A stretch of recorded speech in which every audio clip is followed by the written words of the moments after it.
Assalamualaikum warahmatullahi wabarakatuh. Kali ini kita akan membahas yang lagi viral sekarang ya, tentang pelanggaran P2TL PLN ya, pelanggaran oleh pelanggan.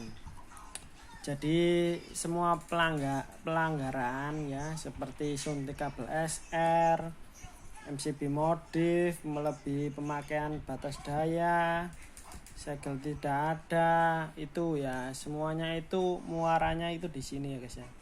Muaranya itu semuanya di oknum teknisi yang tidak bertanggung jawab ya.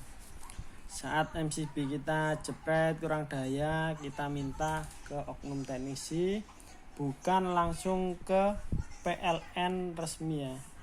Bukan ke PLN resmi, PLN mobile, tapi kita lewat orang-orang yang di sekitar kita ya, oknum teknisi, untuk mengganti MCB, untuk ngelos ya. Jadi sehingga misalnya KWH kita sering beban lebih trip, ini kok sering beban lebih trip, terus diakali dengan MCB modif atau diakali dengan suntik kabel atau ngelos langsung ke kabel PLN, sehingga juga mengakibatkan segel tidak ada, segel rusak ya, atau segel palsu.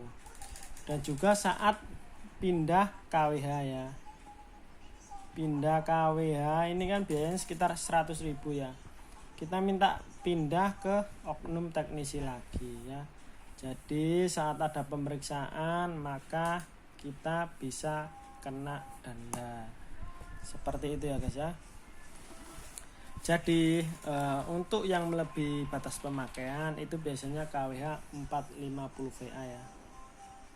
450 VA itu disebabkan biasanya karena ini ya, MCB modif atau MCB-nya cekat, sehingga 450 ini VA kita bisa pakai hingga habis lebih dari 100.000 tokennya ya. Jadi PLN mengetahui kita pelanggarannya, selain dari pemeriksaan langsung, itu bisa dari sini guys ya, dari pemakaian yang melebihi batas atau pemakaian yang di bawah batas. Pemakaian melebihi batas gimana ya? Misalnya ya, kita beli token itu 1 bulan KWH 450 subsidi ya, habis 67.000 atau tagihannya segini. Ini sama dengan ya guys ya, sama dengan listrik kita itu nyala 12 jam non-stop. Misalnya kita nyalain setrika 12 jam non-stop selama 12 jam kali 450 watt kali 30 hari, 162 per kWh kali 415 rupiah, habisnya 67.000. Ini kalau di PLN masih harus waspada ya, tapi masih dianggap wajar, nggak akan dilakukan pengecekan. Biasanya dilakukan pengecekan itu sekitar 100.000 ya, 100.000 ya, itu sekitar 17 jam. Jadi sebenarnya nggak mungkin kan listrik kita make ya, misalnya pagi kita masak magicom mungkin setengah jam, habis itu dayanya kan warming 200 sampai sore gitu aja. Nggak mungkin kita make ini tuh full terus non-stop 12 jam, itu nggak mungkin. Jadi indikasinya ada di saat tentu pemakaian kita itu melebihi 450 ya. Misalnya 450 melebihi 900. Nah, ini dari mana? Ya ini tadi muaranya dari MCB cekat atau MCB modif. Jadi pemakaian kita tinggi tapi nggak trip ya, seperti itu. Yang kedua, selain melebihi batas, bisa juga diketahui dari pemakaian di bawah batas 40 jam ya. Jika listrik kita itu habisnya segini ya guys ya, 450 VA 7.000, 900 VA 480.000, 1.300 VA 75.000. Di bawah ini ada indikasi listrik kita ngelos ya. Ngelos itu seperti ini guys ya, suntik kabel SR atau langsung di jumper. Ada indikasi listrik kita ngelos, jadi tagihannya kena tagihan minimum ya, atau tidak pernah beli token sama sekali ya. Jadi ini indikasi ada pelanggaran, atau rumah kita memang rumah kosong ya. Jadi kan dicek rumah kita rumah kosong, tidak ditempati perumahan, atau KWH-nya rusak, tokennya tidak pernah berkurang. atau ya itu tadi ya pelanggaran suntik kabel SR atau jumper ya. Jadi seperti itu ya guys ya. Jadi sebenarnya semua masalahnya itu ya guys ya. Ya inilah oknum ya guys ya. Biasanya kalau kita ada masalah listrik, nanti kita kan panggil listrik orang di sekitar kita. Nah, orang listrik di sekitar kita sebenarnya tidak berhak mengotak-atik KWH ya. Oknum ini tidak berhak mengotak-atik KWH ya guys ya. KWH. Jadi yang berhak mengotak-atik KWH yaitu PLN. PLN kita hubunginya lewat aplikasi PLN Mobile ya, PLN Mobile, aplikasi PLN Mobile. Lah, nanti kontraktornya sekarang itu PT Haleyora sekitarnya, Haleyora kalau nggak salah ya. Ya ini Haleyora ini yang resmi sekarang ini. Dan biaya perbaikannya ganti MCB atau apa ini gratis. Kalau nggak gratis ya tanda tanya oknum berarti guys ya. Ini gratis atau seikhlasnya. Kalau di kota ini nggak mau dikasih, kalau di desa kadang masih mau guys ya, atau seikhlasnya. Jadi seperti itu ya guys ya. Rata-rata dulu ya guys ya, KWH 450 VA itu ya itulah banyak yang kita pasang apapun itu lewat oknum. Jadi diakali oleh oknum. Makanya saat ada pemeriksaan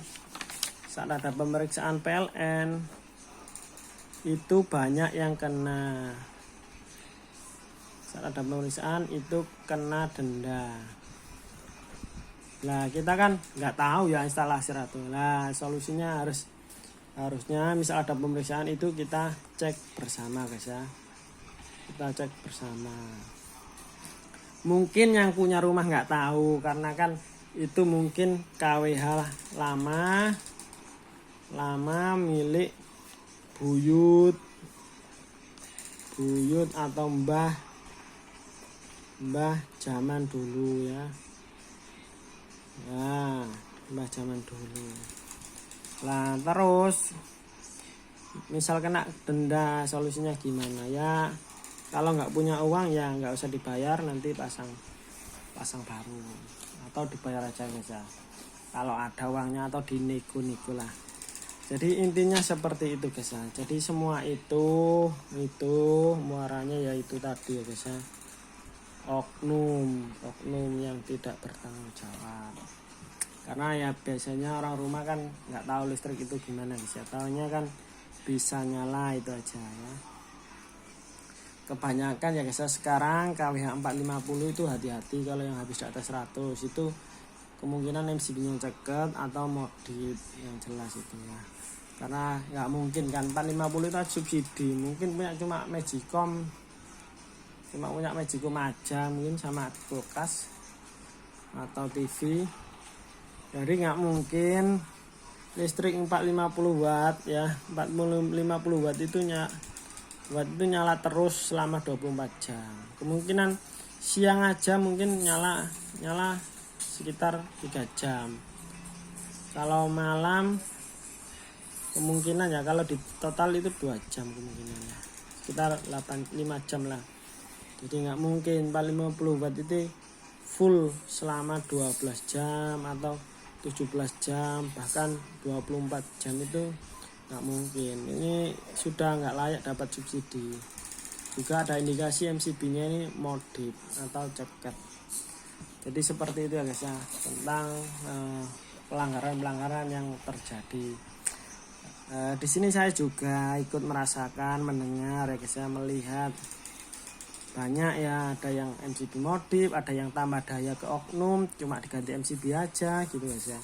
Akhirnya saat pemeriksaan kita kena denda seperti itu karena tambah dayanya nggak resmi lewat aplikasi PLN Mobile seperti itu ya. Semoga mudah dipahami ya. Kalau ada pertanyaan silakan ditanyakan, bisa WA juga. Ada masalah listrik di 0857 8516 1017. Oke, sekian, terima kasih. Wassalamualaikum warahmatullahi wabarakatuh.